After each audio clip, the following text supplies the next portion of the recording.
Assalamualaikum warahmatullahi wabarakatuh. Alhamdulillah wassalatu wassalamu ala Rasulillah wa ala alihi wa sahbihi wa mawalah. Asyhadu an la ilaha illallah wa anna Muhammadan abduhu wa rasuluh la nabiyya wa la rasula ba'dah. Amma ba'd. Sahabat KDKB yang dimuliakan Allah Subhanahu wa taala, kita akan lanjutkan bagaimana kebiasaan sahabat dan Rasulullah Shallallahu Alaihi Wasallam saat mereka berinteraksi dengan Al-Quranul Karim. Yang pertama adalah mereka tafarru, mereka mengkhususkan diri dengan Al-Quranul Karim. Bahkan dalam beberapa riwayat sampai dikisahkan sahabat Ibnu Mas'ud radhiyallahu an pernah menyampaikan kepada sahabat-sahabat yang lain.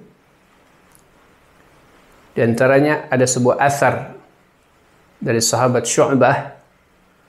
Beliau mengatakan, dengan kalimat nasihat bagaimana harus bertafarru dengan Al-Quran, yaitu jarridul Quran. Artinya apa? Jarridul Quran ini kita diperintahkan untuk mengkhususkan Al-Quran. Jadi mengosongkan kecuali dengan Al-Quran. Mengosongkan segala bentuk kegiatan aktivitas, hanya fokus pada Al-Quran.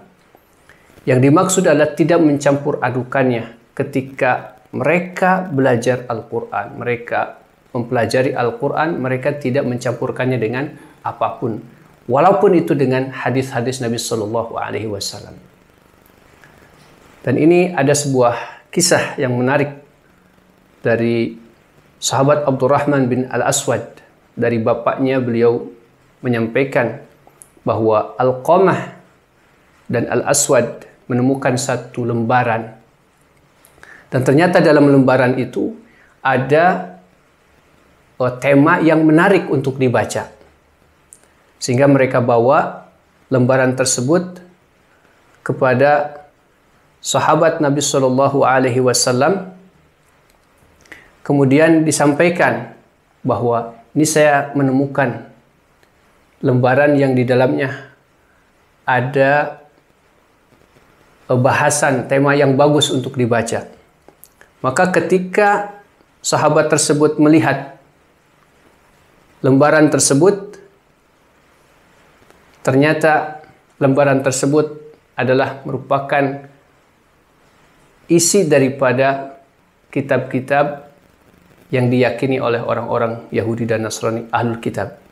Maka sahabat tersebut langsung menyampaikan satu ayat dari firman Allah Subhanahu wa taala surat Yusuf ayat 3. Nahnu naqussu 'alaika ahsanal qasas.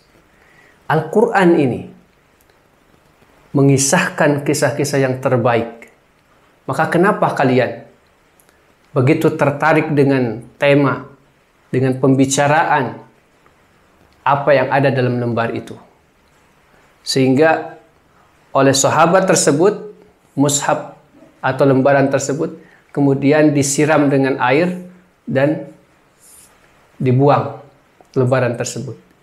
Ini menunjukkan bahwa sikap para sahabat ketika mereka berinteraksi dengan Al-Quran begitu sangat serius.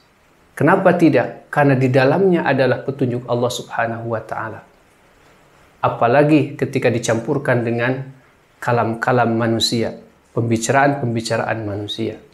Bahkan di dalamnya banyak kesesatan-kesesatan.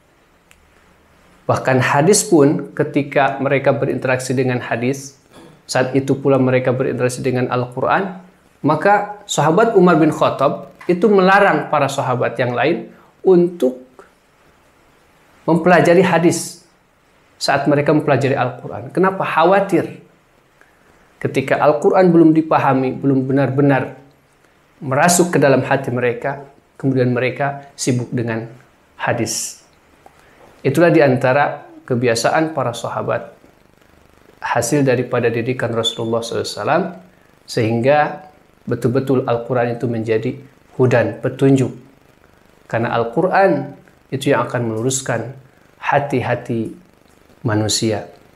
Mudah-mudahan kita pun ketika diberi kesempatan di bulan Ramadan ini, fokus dengan Al-Quran, bukan hanya bacaan yang kita perbanyak, tapi bagaimana meskipun satu ayat yang kita baca, itu bisa masuk ke dalam hati kita, dan itu menjadi petunjuk hati kita, sehingga menggerakkan hati kita untuk beramal yang terbaik di hadapan Allah Subhanahu wa Ta'ala.